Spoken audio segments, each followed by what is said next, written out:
اعوذ باللہ من الشیطان الرجیم بسم اللہ الرحمن الرحیم اللہ الذی خلقکم ثم رزقکم ثم یمیتکم ثم یحییکم هل من شرکائکم من یفعل من ذلکم من شیء سبحانہ وتعالی عما یشرکون ظهر الفساد في البر والبحر بما كسبت أيدي الناس ليذيقهم بعض الذي عملوا لعلهم يرجعون قل سيروا في الأرض فانظروا كيف كان عاقبة الذين من قبل كان أكثرهم مشركين۔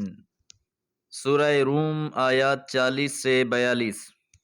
اس سورہ مبارکہ کے آغاز میں ہم نے یہ بات جانی تھی کہ روم اور ایران کی لڑائی اور اس کے ابتدائی نتائج کو مشرکین مکہ نے اپنے حق میں دلائل کے طور پر پیش کرنا شروع کر دی کہ جس طرح ایرانی مشرک آتش پرست رومیوں پر جو اہل کتاب ہیں، اللہ کو مانتے ہیں، غالب آ رہے ہیں، اسی طرح ہمارا بھی مسلمانوں پر غلبہ ہے۔ انہیں مختلف طریقوں سے باتیں سمجھائی گئیں۔ اسی کے تسلسل میں ایک اور بات کہی جا رہی ہے، اللہ الذی، اللہ تو وہ ہے جس نے خلقکم، تم کو پیدا کیا، ثم، پھر، رزقکم، تم کو روزی دی، رزق دیا، ثم یمیتکم، پھر وہ تم کو موت دے گا، ثم یحییکم، پھر وہ تم کو زندہ کرے گا۔ 4 کام بیان کیے گئے۔ پیدا بھی اللہ نے کیا ہے، رزق بھی اللہ دیتا ہے، موت بھی اسی کے اختیار میں ہے، اور پھر روز قیامت اسی نے زندہ کرنا ہے۔ تو یہ سارے اختیارات تو اللہ سبحانہ وتعالی کے ہیں۔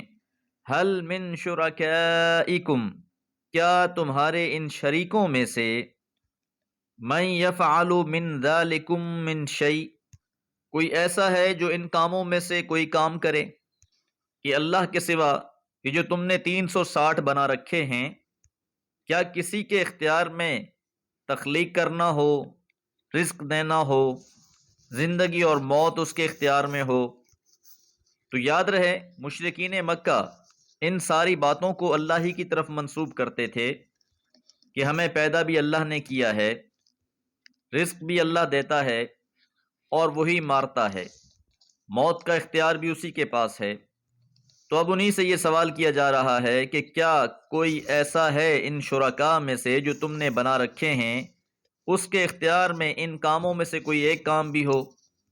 سبحانہ، وہ تو پاک ہے کہ تم نے خام خواہ اپنے ان فردی دیوتاؤں کو اور صالحین کے مجسموں کو اللہ کا شریک بنا رکھا ہے۔ اللہ کے احکامات میں، اللہ کے اختیارات میں ان کا بھی حصہ سمجھتے ہو، پر حقیقت یہی ہے کہ اللہ ان سب سے پاک ہے، وتعالی، اور بہت بلند ہے، عما یشرکون، جن کو یہ اللہ کا شریک ٹھہراتے ہیں۔ اللہ وحدہ لا شریک ہے، اس کے کسی بھی معاملے میں کوئی شریک نہیں ہے۔ ظہر الفساد، فساد چھا گیا، فی البر والبحر، خشکی میں بھی اور تری میں بھی، یعنی ہر طرف فساد برپا ہے، چاہے وہ انفرادی معاملات ہوں، اجتماعی معاملات ہوں، اعتقادی معاملات ہوں، ہر طرف ہر لحاظ سے فساد ہی فساد ہے۔ بما کسبت ایدی الناس، اس کی وجہ بیان کی جا رہی ہے۔ بما کسبت ایدی الناس، جو انسانوں کے اعمال ہیں، جو انسانوں نے اعمال کیے ہیں، اس کی وجہ سے یہ فساد برپا ہو چکا ہے۔ انسانوں کی بدعمالیوں کی وجہ سے خرابی پیدا ہو جاتی ہے معاشرے میں، اور پھر ساتھ ساتھ مختلف تکلیفیں آنا شروع ہو جاتی ہیں، مختلف وبائیں پھیلنے لگ جاتی ہیں، بارشیں رک جاتی ہیں۔ اس کی وجہ انسانوں کے اعمال ہوتے ہیں، اور پھر اللہ تعالیٰ کی طرف سے یہ تکلیفیں کیوں آتی ہیں؟ لیذیقہم، تاکہ اللہ چکھائے انہیں، بعض الذی عملوا، بعض کرتوت جو انہوں نے کر رکھے ہیں، کہ جو ان کے اعمال ہیں ان کے اعمال کے بدلے میں اللہ تعالیٰ ان کو یہ تکلیفیں پہنچاتا ہے، تو تکلیفوں کا سبب ان کے اعمال ہیں، لیکن مقصد کیا ہے؟ لعلہم یرجعون، تاکہ وہ لوگ رجوع کریں، اللہ کی ناراضگی کو سمجھیں، اپنے اعمال پر غور کریں اور اپنی اصلاح کریں۔ قل کہہ دیجئے، سیرو فی الارض، چلو پھرو زمین میں، فانظروا، پس دیکھو، کیف کان، کیسا ہوا، عاقبۃ الذین، انجام ان لوگوں کا، من قبل، جو اس سے پہلے تھے، پچھلی قومیں جو گزر چکی ہیں ان کے آثار دیکھو۔ کبھی وہ بھی آباد تھے، بستے تھے، اپنے کاموں میں مشغول رہتے تھے، آج ان کا نام و نشان نہیں ہے، عبرت کا مقام بنے ہوئے ہیں۔ اور پھر آگے وجہ بھی بیان فرما دی، کان اکثرہم، ان میں سے اکثریت، مشرکین، مشرک تھے، کہ آج اپنے حالات سے اپنے آپ کو بہلاؤ مت، پچھلی قوموں کے حالات بھی کچھ ایسے ہی تھے، اللہ نے ان کو بھی فراوانیاں دی تھیں، لیکن اس کے باوجود وہ بھی اکثر مشرک تھے، ایمان لانے والے کم ہی تھے، ان میں اہل توحید کم ہی نکلے، صرف اللہ کی بندگی کرنے والے تھوڑے ہی تھے۔ بالآخر اللہ تعالیٰ نے اہل توحید کو، ایمان لانے والوں کو علیحدہ کیا اور باقی لوگوں کو مبتلائے عذاب کیا۔ تو مشرکین مکہ کو تنبیہ کی جا رہی ہے کہ اب جو تمہارے ساتھ معاملہ ہو رہا ہے وہ وہی ہے جو پچھلی قوموں پر آغاز میں ہوتا ہے، کہ ان پر چھوٹے چھوٹے عذاب آتے ہیں تاکہ وہ رجوع کریں، اور اگر وہ اس سے نصیحت حاصل نہیں کرتے تو بالآخر انہیں مٹا دیا جاتا ہے۔ اور آج ہمیں بھی انتہائی اس بات کی ضرورت ہے کہ ہم اللہ کی طرف رجوع کریں، اپنی بدعمالیوں سے توبہ کریں، تاکہ اللہ تعالیٰ کی رحمتیں اور برکتیں نازل ہوں۔ وما علیہ الا البلاغ۔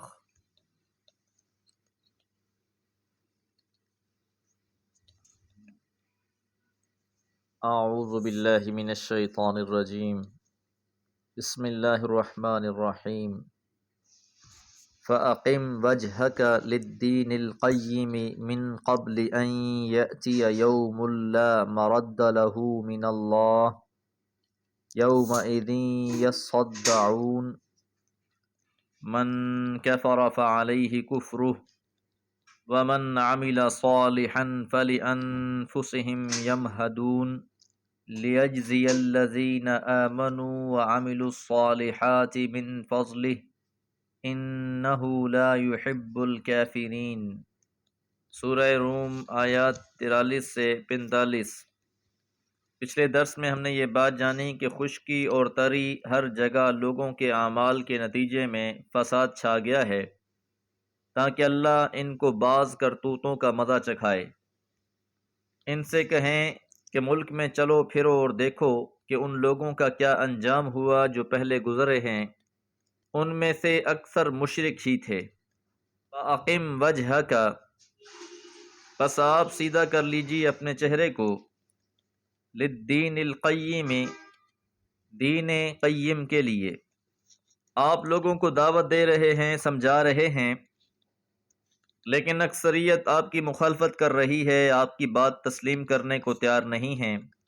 تو ایسی صورت میں ان ہٹ دھرم لوگوں اور شامت زدہ لوگوں کی پرواہ کیے بغیر آپ فطری دین کی طرف یکسو ہو جائیں، من قبل، اس سے پہلے کہ ان یأتی یوم، آ جائے وہ دن، لا مرد لہ من اللہ، نہیں ہوگا واپس آنا، لوٹنا اللہ کی طرف سے، کہ بالآخر ایک دن آنا ہے جس میں انسان کا محاسبہ کیا جائے گا۔ تو اس دن سے پہلے پہلے ہی تیاری کیجیے، جب وہ دن آ جائے گا تو آج جو لوگ آپ کی مخالفت کر رہے ہیں، آپ کی بات تسلیم کرنے کو تیار نہیں ہیں، یہ اس وقت تمنا کریں گے کہ کاش ہمیں دوبارہ لوٹا دیا جائے، اب ہم دنیا میں جا کر نیک عمل کریں گے۔ لیکن یہاں یہ بات بتا دی گئی کہ لا مرد لہ، اس دن کسی کے لیے بھی لوٹنا نہیں ہوگا، جو یہاں سے کر کے چلا گیا اب اسی کے مطابق اس کا فیصلہ ہونا ہے۔ یومئذ اس دن یصدعون وہ جدا جدا ہو جائیں گے۔ آج تو ان لوگوں کو اپنے شرکاء شفعاء پر بہت اعتماد ہے اور یہ اپنے ٹولے اور گروہ پر بڑے نازاں ہیں۔ حضور علیہ الصلوۃ والسلام سے کہتے ہیں کہ ہم طاقت کے لحاظ سے، ساتھ بیٹھنے والوں کے لحاظ سے آپ سے بہتر ہیں کہ آپ کے پاس بیٹھنے والے فقراء، مساکین اور عام لوگ ہیں، جبکہ ہماری صحبت اختیار کرنے والے امراء، اغنیاء اور سرداران قسم کے لوگ ہیں۔ تو ان کو اپنے شفعاء اور شرکاء پر بھی اعتماد ہے اور دنیا کے ساتھیوں پر بھی، لیکن وہ دن تو ایسا ہوگا کہ جس دن انسان تنہا اٹھے گا، کوئی جتھا ساتھ نہیں ہوگا، کوئی قوم قبیلہ ساتھ نہیں دے گا، اور نہ ہی وہ شفعاء اور شرکاء ساتھ دیں گے جن پر ان کا بہت اعتماد تھا۔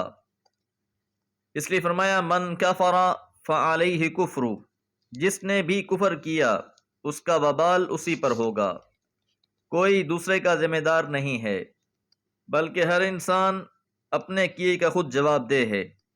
ومن عمل صالحا، اور جو نیک عمل کرے گا، فلانفسہم، پس وہ اپنے ہی لیے، یمہدون، زمین ہموار کر رہے ہیں، کہ اب جو کفر کریں گے وہ اپنے عمل کی سزا بھگتیں گے، کوئی دوسرے کا بوجھ نہیں اٹھائے گا، اور جو لوگ اس دنیا میں عمل صالح کر رہے ہیں وہ حقیقت میں اپنے ہی مستقبل کو سنوار رہے ہیں۔